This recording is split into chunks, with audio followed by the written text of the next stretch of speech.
But I get it, Mr. Varney, you're a supply-sider. You want to hear a moral argument about that type of economics. Well, let's look to a gentleman seen as a voice of moral authority for millions of people.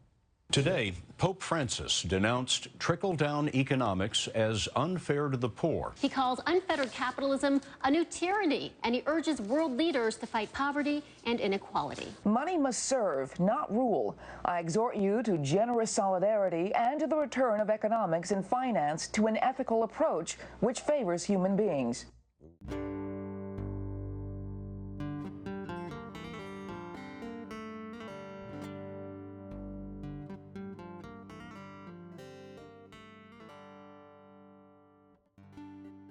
Some excerpts of it first, though. It's called The Joy of the Gospel. It talks a lot about our duty to the poor, and he comes out against what he calls the globalization of indifference.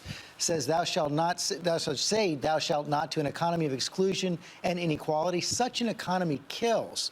How can it be that it is not a news item when an elderly homeless person dies of exposure, but it is news when the stock market loses 2 points? Takes on trickle-down theory. Says it has never been confirmed by the facts and expresses a crude and naive trust in the goodness of those wielding economic power. And finally then goes directly into political debates. He says, I beg the Lord to grant us more politicians who are genuinely disturbed by the state of society, the people, the lives of the poor. It is vital that government leaders and financial leaders take heed and broaden their horizons, working to ensure that all citizens have dignified work, education, and health care. Cool, fine. But this that I came across last night, I mean, it totally befuddled me. If it weren't for capitalism, I don't know where the Catholic Church would be. Now, as I mentioned before, I'm not Catholic. I admire it profoundly. And I've been tempted a number of times to delve deeper into it. But the Pope here has now gone beyond Catholicism here. There's a chart I saw recently that I can't get out of my head. A Harvard business professor and economist asked more than 5,000 Americans how they thought wealth was distributed in the United States. This is what they said they thought it was. Here's what we think it is again. And here is the actual distribution. Shockingly skewed.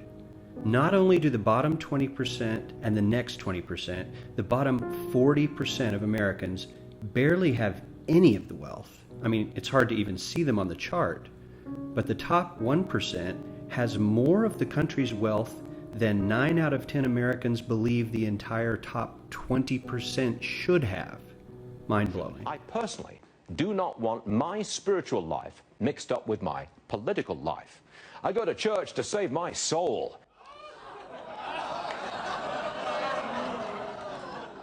Then why aren't you there right now?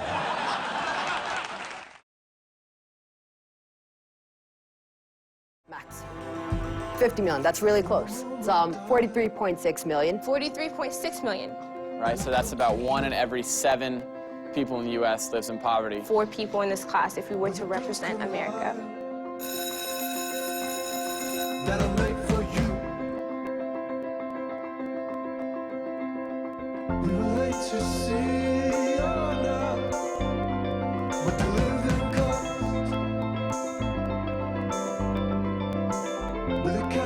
I'm a little surprised to see that a kid is working at this young of an age.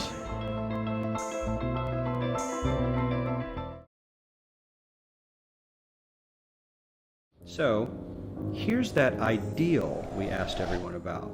Something like this curve. This isn't too bad. We've got some incentive, as the wealthiest folks are now about 10 to 20 times better off than the poorest Americans. But hey, even the poor folks aren't actually poor, since the poverty line has stayed almost entirely off the chart. We have a super healthy middle class with a smooth transition into wealth. And yes, Republicans and Democrats alike chose this curve. 9 out of 10 people, 92%, said this was a nice, ideal distribution of America's wealth. But let's move on. Engaged in some absurd arguments. Can I get an argument against raising the minimum wage, but one that's deep fried in contempt, seasoned with disdain? I know you're going to give us the emotional side of the story. People need $15 per hour to live on. They're starving without it. Okay, I got that. I want to ask you about the economics of it.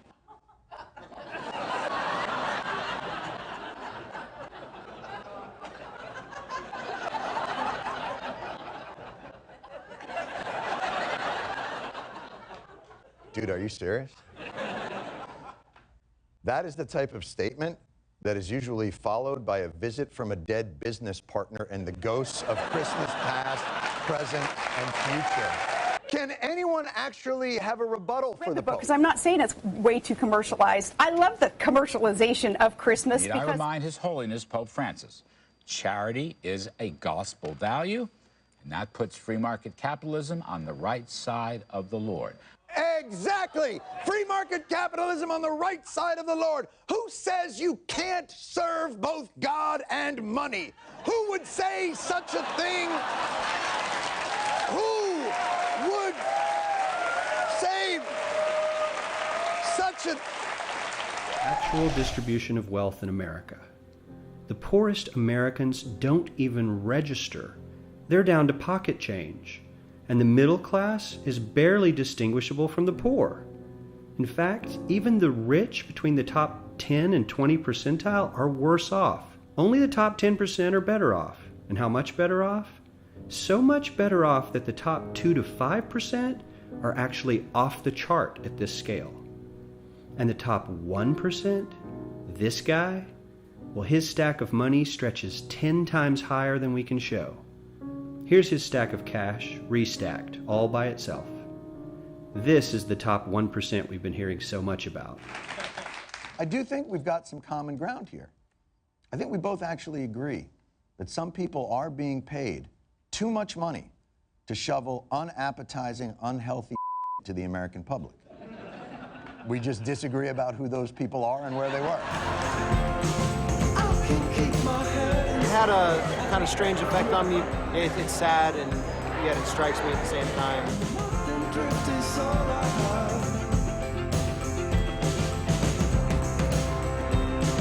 Not knowing what could happen every day. It's hard. You can see that the conditions around are not good. I'd be really scared.